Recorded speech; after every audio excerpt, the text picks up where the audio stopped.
Let the flow of memories take you back to a summer afternoon more than 40 years ago, a place where safety regulations seemed to operate under their own unique system. While the modern world prioritizes absolute safety, we grew up in an era that was as natural and beautiful as that. Today, let's embark on a journey of remembrance together to look back at 25 freedoms from the 80s that have now become illegal. Station wagons without seatbelt. The legendary wood-paneled station wagon was the irreplaceable symbol of family road trips in the 80s. For children of that time, the very back compartment of the car was not a place for luggage, but a true mobile fortress. Adults would usually fold the back seats down to create a large flat space, then scatter it with pillows, blankets, and sleeping bags.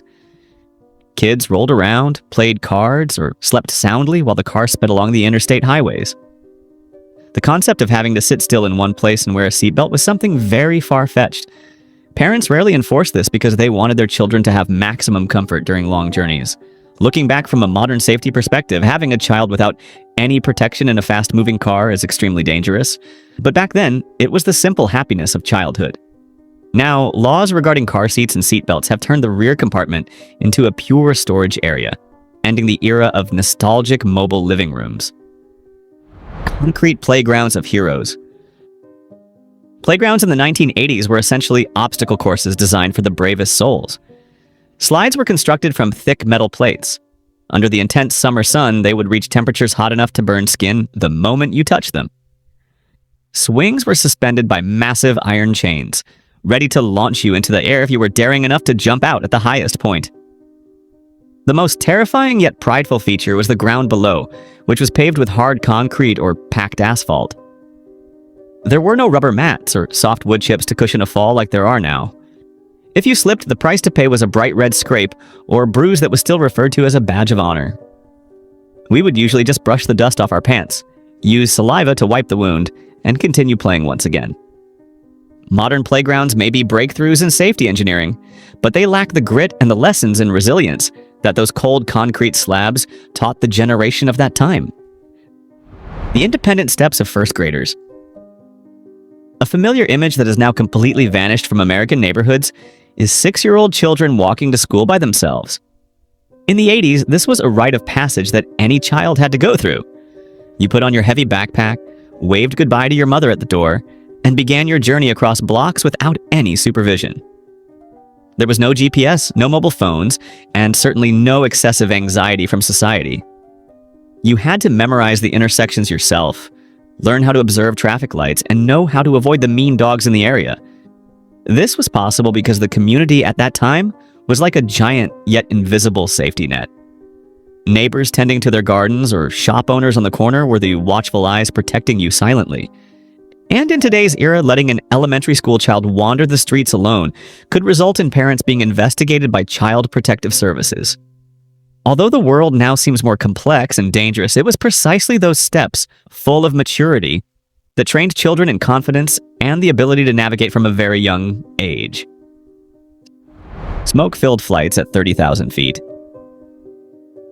If you ever stepped onto a commercial flight in the 80s, the first impression was not the cramped seating, but a pale blue haze covering the entire cabin. Every seat, regardless of whether you were in a smoking section or not, was equipped with a nifty little metal ashtray integrated directly into the armrest. The division between sections was actually just a formality, because the airplane's air circulation system ensured that all passengers breathed the same air thick with the smell of tobacco. Flight attendants moved through the narrow aisles, serving hot coffee with one hand and skillfully emptying ashtrays overflowing with filters with the other. When the plane landed, your hair and clothes would carry the heavy scent of cigarettes for many hours afterward. The idea of lighting a cigarette inside a sealed metal tube filled with jet fuel at an altitude of tens of thousands of meters is unimaginable by today's safety standards. Now, that behavior is considered a serious federal crime that can lead to prison time and massive fines. It was a period when individual human habits were placed above the collective air quality, creating a characteristic atmosphere that only those who flew during that era can truly understand. Cigarette vending machines on every corner. For a teenager at that time, owning a pack of cigarettes did not require any identification or strict control. Shiny metal cigarette vending machines were present everywhere, from hospital lobbies and airport lounges to cramped family diners. You just had to drop a few coins into the slot, pull the metal knob hard, and a pack of Marlboros or Camels would fall into the tray with a crisp sound. These machines were often decorated with images of rugged cowboys or elegant ladies, making smoking an alluring symbol of adulthood. Tobacco corporations placed them in the most accessible locations, creating a culture where cigarettes were more like common toys than addictive substances. Of course, all of those machines have been completely erased from public life today, replaced by locked glass cabinets behind cashier counters along with strict age verification laws. Their existence shows an era where the boundary between the adult world and the innocence of children was extremely fragile. It was a time when access to everything was almost limitless before modern health regulations re-established order for society. Among the first things mentioned, is there anything that makes you smile because you remember your younger self? Driving after a few beers, an era of tolerance. Rewinding the clock 40 years, the legal landscape regarding alcohol in America had a completely different tone compared to today's strict standards. In small towns or peaceful suburbs, it was common to see a man spend the whole evening at a local tavern, drink a few large beers, and then nonchalantly drive home. Police at that time had a much more tolerant view. Instead of cold handcuffs, they might only ask you to pull over, give a reminder, or even kindly escort you to your doorstep if they saw you looked tired. Town festivals or family parties always had beer tents operating late into the night, followed by a busy stream of cars leaving in a tipsy state under the yellow streetlights. It took years of fierce campaigns from organizations like MyEDD to shift social thinking to the level of zero tolerance as it is today. However, behind today's strict blood alcohol regulations is the disappearance of an era where people took responsibility for their own actions through self-awareness. Even though we know the streets are safer now, sometimes we still miss the simple connection between people in the past, where a small mistake could still be resolved with a heartfelt reminder instead of dry legal procedures. Riding in the back of a pickup truck, wind-swept journeys. Recall those sultry July afternoons when a child's greatest joy was jumping into the back of their father's pickup truck. There were no seatbelts, no cushioned seats, and absolutely no protective roof. You and your best friend sat directly on the bare metal or perched precariously on the dusty wheel wells. As the engine roared and the truck began to speed away, the wind whipped against your face so hard that you couldn't even hear your own laughter. Parents would simply look through the rearview mirror and smile, trusting that you would hold on tight as the vehicle traversed rugged, gravel-filled roads. A sharp turn or a sudden brake could have thrown everyone onto the hot asphalt, but at that moment, that risk was nothing compared to the feeling of mastering the vast open space. Currently, the image of a child without a seatbelt in the bed of a truck would immediately trigger police sirens and heavy fines. Modern laws have protected people from physical collisions, but they have simultaneously slammed shut the door to the purest sense of freedom a child could have. Staying home alone. Early lessons in responsibility. In the 80s, it was perfectly normal for a 12-year-old child to be tasked with looking after the house and younger siblings overnight.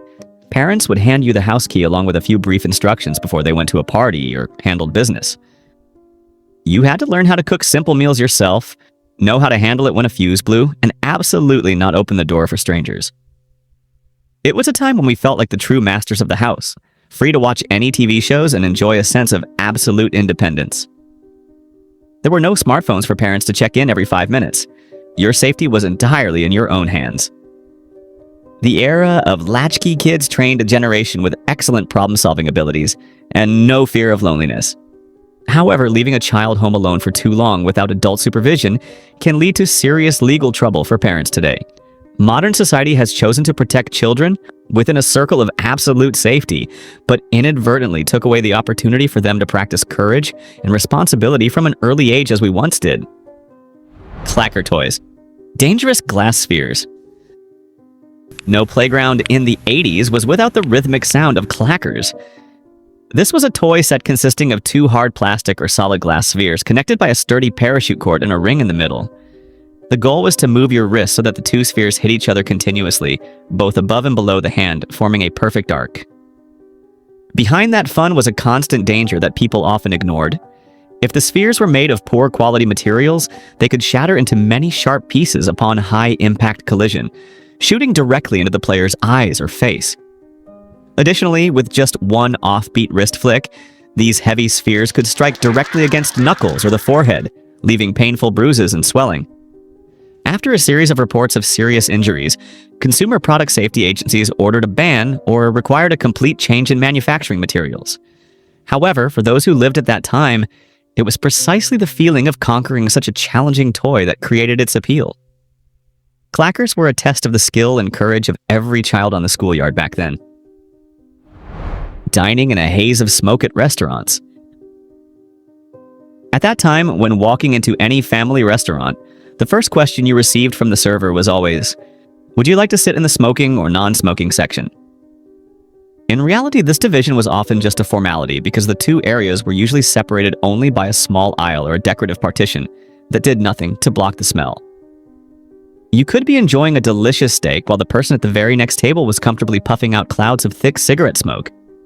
Glass or metal ashtrays were present on every dining table, as common as salt and pepper shakers. The air in the restaurant was always thick and hazy, creating a dining experience that most would find extremely unpleasant and harmful to health nowadays. Back then, the right to smoke in public was taken for granted, and non-smokers simply had to learn to live with it.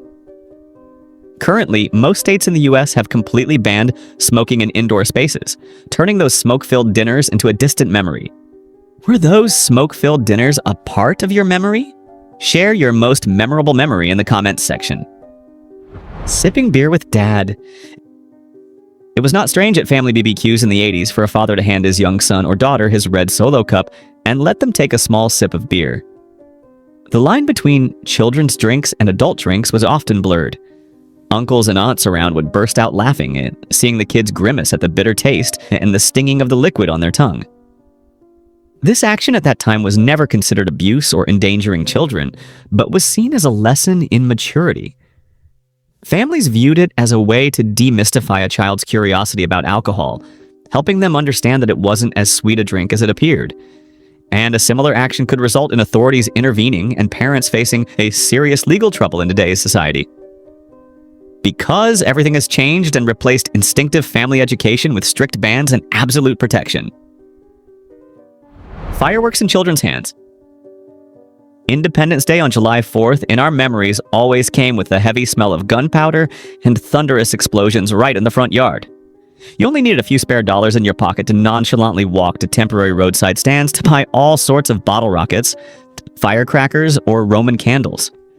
Sellers never bothered to ask about age or require the presence of an adult when you handed over your loose change. We spent the whole evening running around in the dark, lighting fuses, and then quickly stepping back to watch the brilliant lights shoot into the air. Minor burns on fingers or a few singed hairs were considered a very small price to pay for endless joy on the festive night.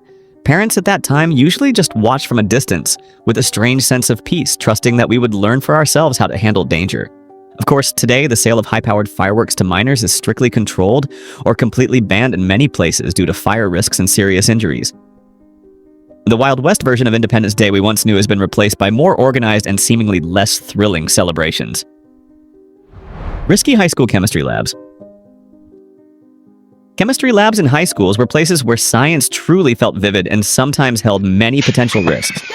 Hint students directly held test tubes filled with chemicals that nowadays are classified as extremely toxic or highly carcinogenic. The image of open flames from Bunsen burners flickering while students fumbled with flammable mixtures was very common. Safety goggles were often just a formal option, and teachers sometimes allowed them to perform reactions that could create small explosions right on the desks. The pungent smell of sulfur or chlorine lingering in the hallways after every class became a characteristic part of school life.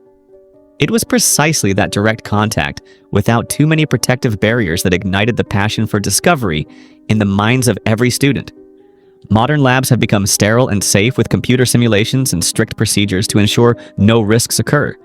However, that absolute safety also seems to have taken away the thrill of witnessing real, vivid chemical reactions right before one's eyes. Peanut butter, the undisputed king of the cafeteria. Throughout the 80s, peanut butter and jelly, PB&J sandwiches, were the soul of every lunchbox from elementary to high school. The concept of a peanut-free zone did not exist at all, and you could see every child nonchalantly eating this right next to each other. They freely traded food, sharing pieces of cake or cookies without ever having to worry about dangerous allergy warning labels. Medical understanding of food allergies at that time was very rudimentary, so peanut butter maintained its position as the cheapest and most popular food item. Schools and parents considered it an important source of nutrition, so that kids had enough energy for a long day of activities. But currently, peanut butter has become a banned food at many educational institutions to protect students with sensitive conditions. This change, while saving many lives, also makes us realize how much more complex the world has become. Soda machines. Every school hallway in the 1980s was lit up by rows of vibrant automatic soda machines. These machines were both an important source of revenue for the school and a companion for students during every break. No one stopped you from chugging a can of Coca-Cola or Mountain Dew full of sugar and caffeine right before a 10 a.m. math test. We grew up in an environment where carbonated drinks were considered as normal as plain water, and no one bothered with the concept of a sugar crash. Energy boosts from caffeine helped us stay alert through long classes without any warnings about health or obesity. But as times changed, most soda machines have been removed from schools in the US and replaced with bottled water or organic fruit juices. This trend reflects society's deep concern for children's health, but simultaneously loses a characteristic feature of old school culture. Because they represented a time when joy was sometimes as simple as a cold sip of soda. If this video rekindled beautiful memories in you, a small hype means a lot. Your support helps those moments be preserved for the next generation. Hitchhiking, an era of community trust. Standing on the side of the road with a thumb held high was an iconic image of youth freedom in the 80s. Hitchhiking from one town to another was considered an economical way to travel, and was completely legal in the eyes of society back then. You could be a college student looking for a way home, or a teenager wanting to go to the mall without your own vehicle. Drivers were usually happy to pull over to help a stranger because they believed in the kindness and cohesion of the community. Although there were still safety warnings, the fear of strangers never outweighed the trust between human beings. In modern society, this behavior has almost vanished and is considered an extremely large safety risk for both the hitchhiker and the driver. Modern technology with apps like ride-hailing services has professionalized travel and also inadvertently broken the natural connection between strangers. Halloween, a night of absolute freedom. Halloween night in the 1980s was a true adventure when children left the house as soon as the sun went down. Without any parental supervision, groups of children wandered through dozens of blocks to knock on every house's door. They were ready to accept bags of homemade popcorn or unlabeled cookies from strange neighbors with absolute trust. Flashlights were a luxury, and they relied only on the light from jack-o'-lanterns placed on porches to navigate their way. The journey ended when the candy bag became heavy and our legs were tired after miles of walking. And the trunk-or-treat tradition in police-supervised parking lots has become popular to replace late-night wanderings in today's society. Every piece of candy must be checked through a scanner or inspected under bright light to ensure it hasn't been tampered with or contains sharp objects. This caution is necessary, but it has taken away the feeling of suspense, excitement, and even the independence that Halloween night once brought to an entire generation. Bicycles and the freedom of bare heads. The feeling of wind blowing hard through your hair while racing down a hill on an old bicycle is the most beautiful memory of childhood. Helmets back then were something extremely strange, reserved only for professional racers or children considered too weak. We spent all our free time performing dangerous jumps from homemade plywood ramps or popping wheelies right in the middle of the streets.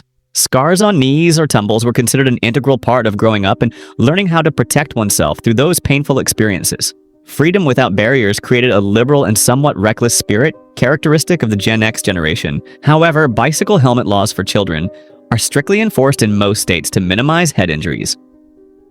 This is a step forward in safety, but it also makes the bicycle trips of today's children lack adventure. Public pools. Summer was synonymous with the local public pool in the 80s. Many small community pools operated without lifeguards on duty. A faded sign stating, "Swim at your own risk," was the only supervision provided. Children would play recklessly, perform daring jumps, and dive into shallow areas with no one blowing a whistle. Everyone was expected to look out for one another, and parents sat on folding chairs chatting while their children disappeared under the water for several minutes at a time. And currently, liability concerns have made such an environment impossible. Pools are now staffed with many lifeguards, surrounded by high fences and regulated by rules. This strictness, while helping to prevent unfortunate accidents, also inadvertently loses the relaxed freedom and the uncontrolled, bustling atmosphere of old summers. Unlicensed lemonade stand businesses. Building a lemonade stand right at the house entrance was the first business lesson any child back then went through.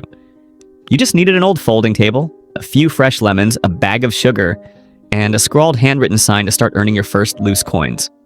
No one bothered about applying for a business license, food safety inspections, or paying taxes for cups of lemonade worth a penny. Neighbors passing by usually stopped to buy a cup, not because they were thirsty, but to support the entrepreneurial spirit of the neighborhood kids. It was a pure social interaction, deeply human and community bonded, without being bound by dry administrative regulations.